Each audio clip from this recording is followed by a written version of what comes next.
It's the crossover. Yeah, everything lives in the crossover. That's right.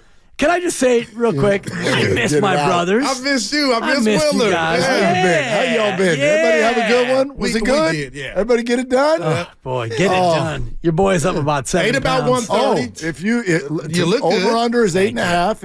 If you didn't gain 8.5 pounds, you did fine. Yeah. Well, it's This funny week you we'll say get that it off. because We'll get it back off. I went to the zoo with my my 15-month-old baby. Look at my guy. And I staggered into like one of those like laminated like placards that tells you what animal's what, and I scream, "Oh!" And I went to show my wife my bruise, and I pulled up my shirt to show her the bruise. Oh, The handle? oh. She goes, "Dude, the handles with an S." She goes, "Don't do that." I go, "Honey, I think I broke a rib." She goes, "Yeah, I doubt you had a chance to break a rib beneath all that." So your boy's going on a weight loss journey starting Sunday. Shout out Soda. Don't stop believing. Journey. That's what December is. You leave your reservation on a Saturday night at Thanksgiving weekend. Look at and you say you'll eat again on Christmas Eve. Dude, first time I've actually told my scale to F off. Willard, I don't want to get racial, but in the black households, in the Johnson households, 1:30's tip. That's when we start eating. For Thanksgiving? I got to ask you guys, what time did you start? Well, okay. See, now, It's normally, 1:30. I told you this just a minute ago, okay? My dad grew up in a black household, and they used to host my entire childhood. And it Come was, on. Absolutely. And you had to be Let me look at the you YouTube. had to be full by 2:30 because you needed an hour to sort of digest before the football game was Right. happening out in the street, and that had to happen before the lights went down and the sun was gone. So you had to get all that done by 5 o'clock. The night game, especially if it's the Niners, for me has changed it. It has changed it now. And because that family was hosting again this year. And You're probably starving. well,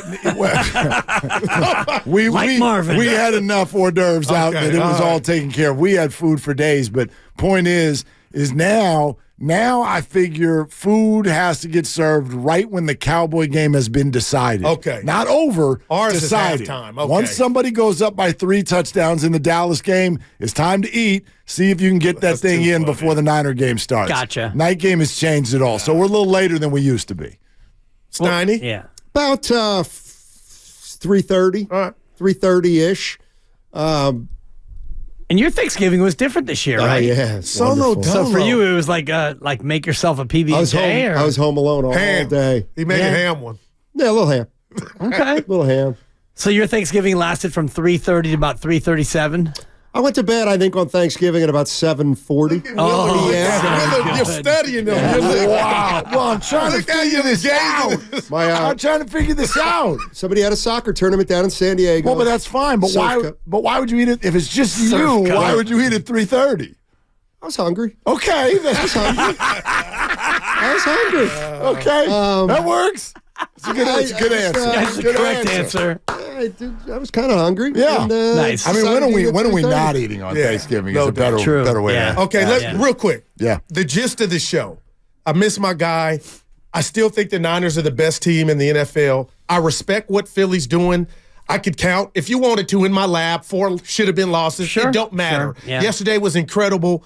But for the gamblers out there, can you two and Steiny, we've been trying to figure it out. I know, been listening. Explain how the team that represented the NFC in the Super Bowl, one loss, they're hosting the Niners, but yet the Niners are favored. That, with Dibs, I was about to call you Wibbs, it's blown me away. Dude, I need to hear from you. We've tried to, Steiny's like, they know the Niners have been off because they played on Thursday. Yeah. That ain't that much. It can't be. Well, to me, it negates the travel. So it's 3 days. And so they played Thursday, not Sunday. So that's Friday, Saturday, Sunday. 3 days equals 3 points of rest. So there is no home field advantage. And then you add in the fact that Philadelphia played 5 quarters, damn near 5 quarters. And what's the number? 92 snaps on defense was the number that they played. And they had guys who were falling over, Their exhausted. defense, And yeah. their defense. And I mean, the defense was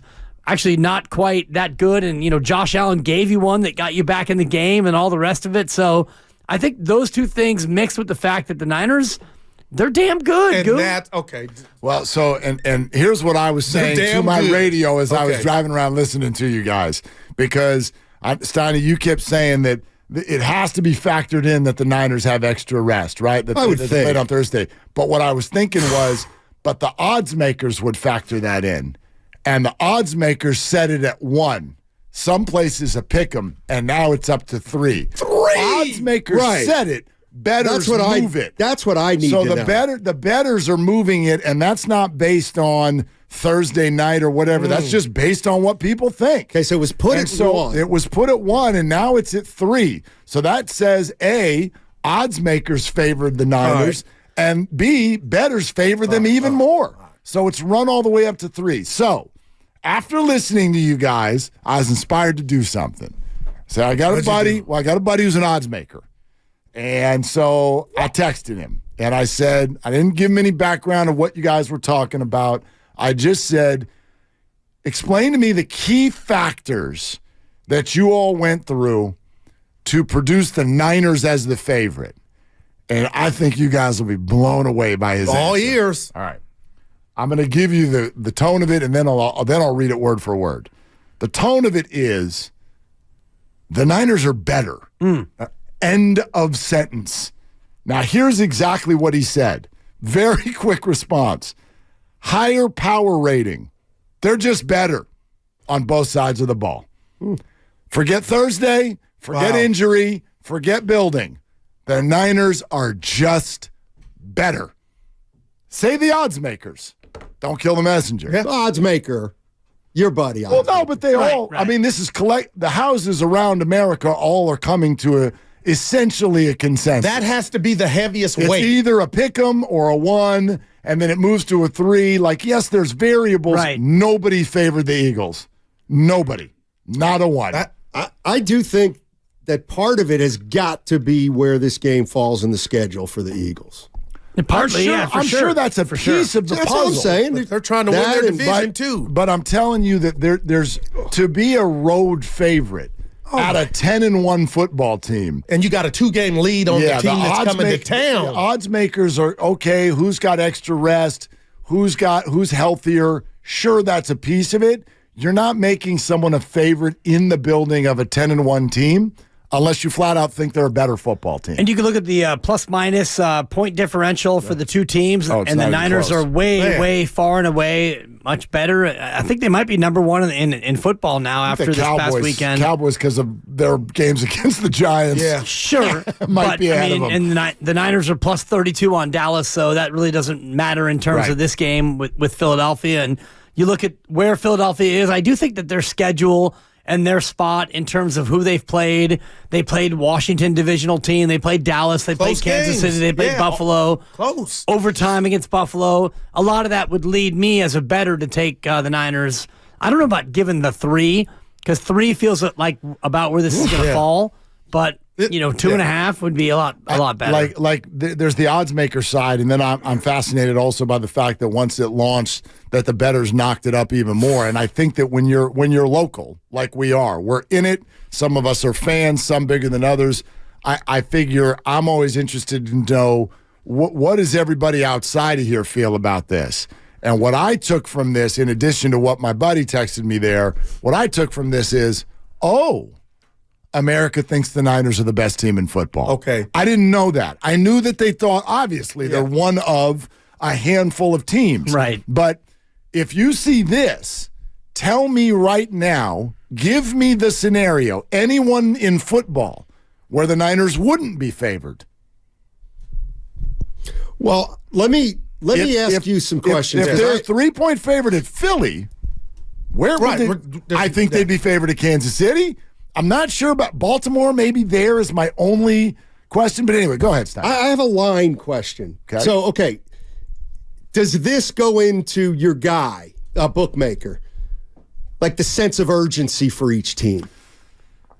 Maybe a tiny bit. I can't imagine that's more than like a half point. Yeah, I don't know what it translates to. I left it as a really open-ended question. I'm like, you tell me what it is that had you all favor the Niners, and his answer was simply they're better. Is any part of it, I wonder, that the Eagles have a game to play with, and the Niners must win to keep. I mean, on paper, it would seem like this is a bigger game for the Niners than the Eagles. You know what might also be an interesting factor into all this? I just want to know if it comes into play at all. I think everything it does to a degree, but I don't think it's the driving force behind this. I wonder, and obviously this weekend's going to affect it, but what if that game at Dallas were this weekend for Philly? I wonder if Dallas would be favored in that one, too. I think Philly would be favored. I don't know, Goo.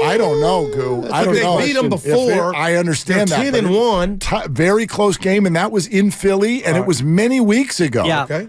All the things we're talking about with the Niners sort of are true for Dallas as well, as far as the metrics, the moment, the gauntlet that Philly's been through. I'm overwhelmingly impressed that Philly is 5-0 in their last 5 games. It's crazy. Yeah. You thought they'd have 2 losses coming into this. Two. Yeah. They only have 1, and they did not lose the one that I thought they would lose at all. Yeah, you thought that they would have 2 losses out of the woods. Yeah. Not at all. They've got at least 3 more, but then they're kind of out of the woods, which is why, yes, I'll agree with you, Steiny, that it's more urgent for the Niners, but Philly trying to win a division. But I'll disagree with you because if the Philly wins this one and the Niners have 4 losses and they're 2 games clear of Detroit, you're pretty much looking at the inside track to the 1 seed. And I'm not a buyer of Detroit after what I saw on Thanksgiving and the week before against Chicago. So if I'm Philly, I'm saying you beat the Niners, you're going to get the 1 seed. I think they might have the inside track to the 1 seed even if they lose. I guess is sort of. But the margin though goes way down, and you still have Dallas. Of course. Well, that's the Niners' schedule. They only have Baltimore left, really of a tough game. Right. I think they play the Seahawks, and I mean we've learned a lesson before in thinking that games aren't going to be difficult. The Rams looked interesting yesterday. Will that be hard the last week of the year? They got chances. I don't Green know. Bay too. The Niners to get the 1 seed are going to have to be perfect. And get help. Starts this week. Right. This is a must win. They're going to have to be perfect. Yeah, I think to me, this week is obviously favors the Niners just because, it's not that it's tough to get up for every single game. And you look at it. I mean, the Eagles would but the Eagles would rather win next week. And I know that doesn't matter because they want to win every week. But there's some point when you're playing Dallas and then Kansas City and Buffalo and then you're going to play the Niners and the Cowboys. They're going to lose to somebody. You know what I mean? I think they're going to get beat by somebody in the next 2 weeks, maybe twice. You're listening to 95.7 The Game, KGMZ FM, and HD1 San Francisco, always live on the free Odyssey app. Twitch and YouTube powered by First NorCal Credit Union. Let me run this by you two, just because I've tried to tell Steiny, and I need help with this because I'm conflicted. So how can I feel the Niners, I'm using Steiny's word, nuanced.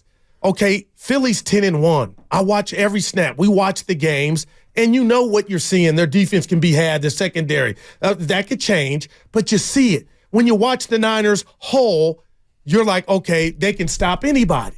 But yet, we talk about teams that know how to win and teams that don't know how to win. So I'm here texting the boss last night about I've been railing on Jalen Hurts, his turnovers, but yet he's Houdini when it counts, and so is that Eagle team. So one thing they have shown is they know how to win down 10. Couldn't believe they beat Kansas City. Yep. But yet on the flip side of the team that I'm saying is the best team, the Niners, they got goose eggs when they're down 10 or 8 points. So when do the chickens come home to roost to where, okay, Philly knows how to be Houdini, but yet the team that I'm deeming the best in the league has shown and demonstrated in those 3 games without Debo and Trent that when they're down, they don't know how to come back. But that just goes to my last point, how damn good the Niners are for me to say I still think they're better than Philly. They just don't fall behind Philly. That's for sure. I mean, because Kyle Shanahan is 38, down by 8 or more in the fourth quarter. So don't fall behind Philly. And if you have the lead on Philly, you better make sure you put the pillow over their face because you saw it again last night. And Jalen Hurts, Jalen Hurts is deeply flawed, but he does one thing that the Niners have always had trouble with, the run. And that's the QB run. Wow. And you saw it last night, QB draw after QB draw late in that game where he would, pretend like he's going to throw it, and he pulls it down, and he runs it, and he got 12 yards and the game-winning touchdown. And that's something the Niners have had trouble with throughout this year and the entire Shanahan era. Yeah, I mean, look, the Eagles are definitely better than at that. Okay.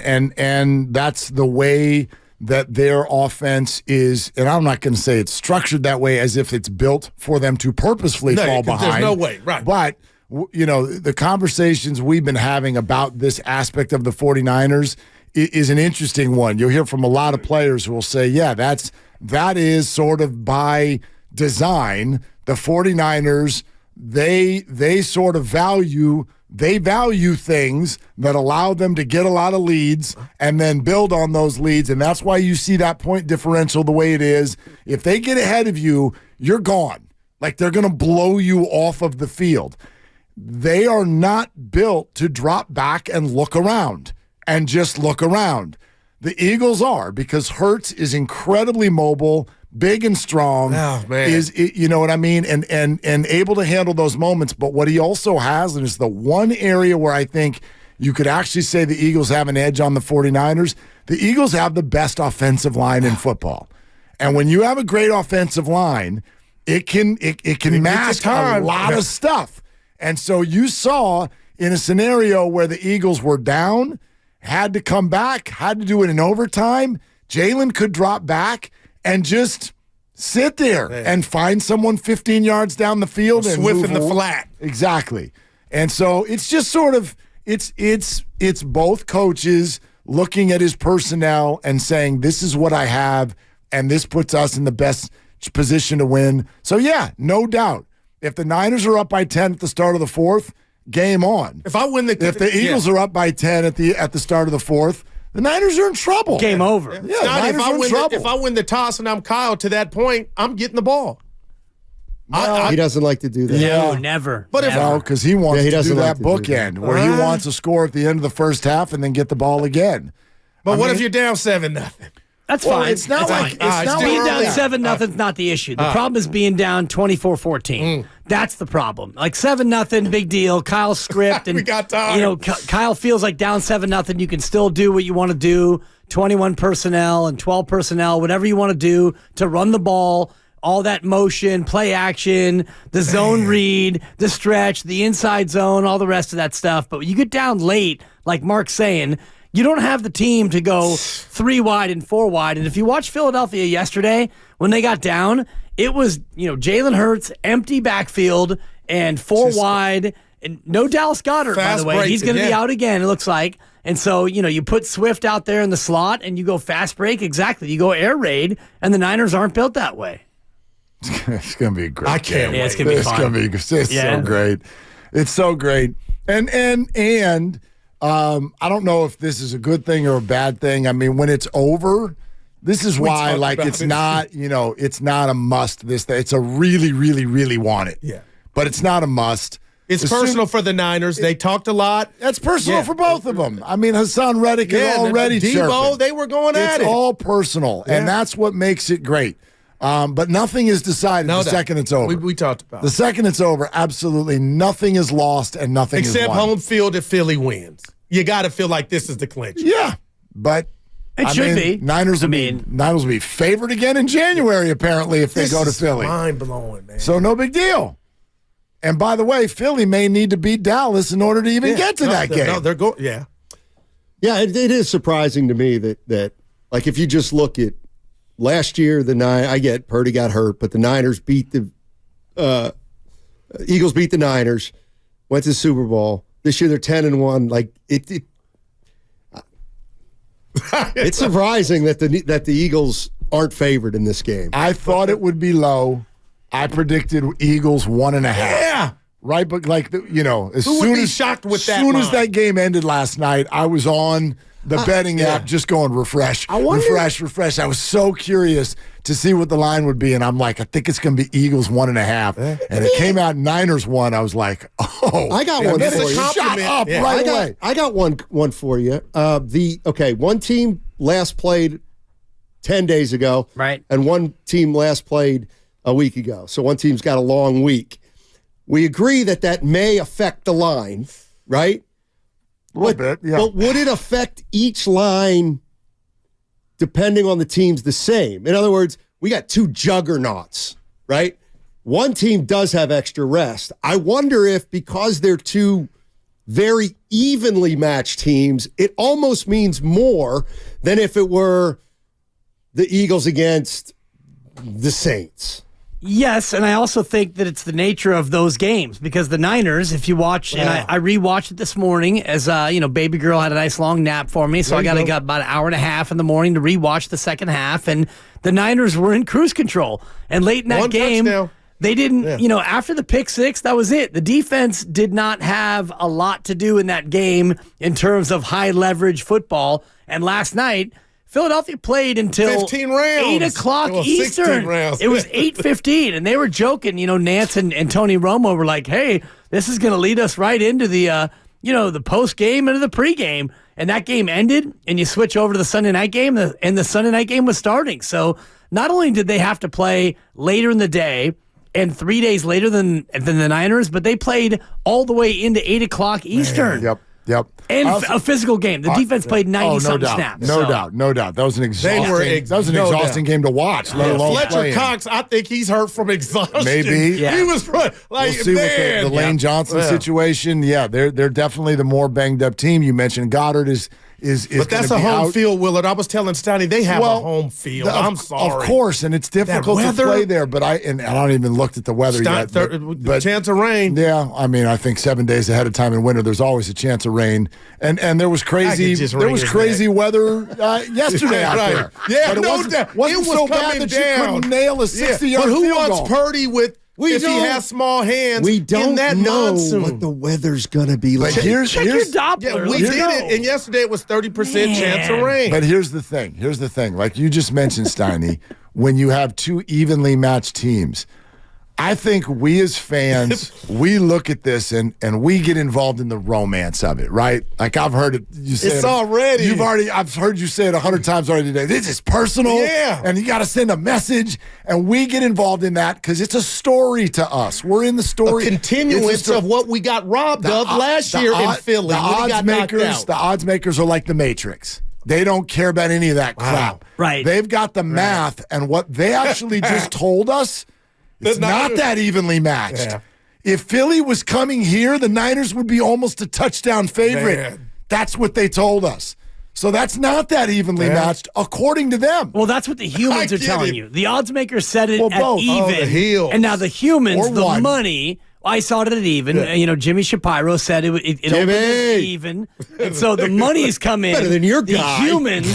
The human beings have told you that it's the Niners, and the money has moved it. That's the humans. That's not the AI. No, but it's both. It's both, because if the home team's getting 3 points, even if it was even, I saw it at 1, you saw it at even, either way. Yeah. You're already favoring the Niners on a neutral field, and certainly a rather large favorite if it were at Levi's. It'd be 3 points. If it was even, it's 3 based on the home field. Well, no, because you get 3. So you flip it the other direction. Right. You don't get the 3, and then the other team gets the 3. 5 or 6 with the heels. Be a 6-point favorite. If it's even, then on a neutral, it would be Niners by 3. Right. I'm saying at Levi's, it would be Niners by 6. Not if it's, okay, whatever. If it's even in Philly. That means the Eagles got 3 points for being at home. Right. And it's even. Which means on a neutral, it would be Niners by 3. And at Levi's, it'd be Niners by 6. No, that's you get 3 for being home. Of course it is. We got to roll. I just checked the weather in San Francisco next Sunday. And? It's going to pour. I don't want to hear any crying about Philly. I'm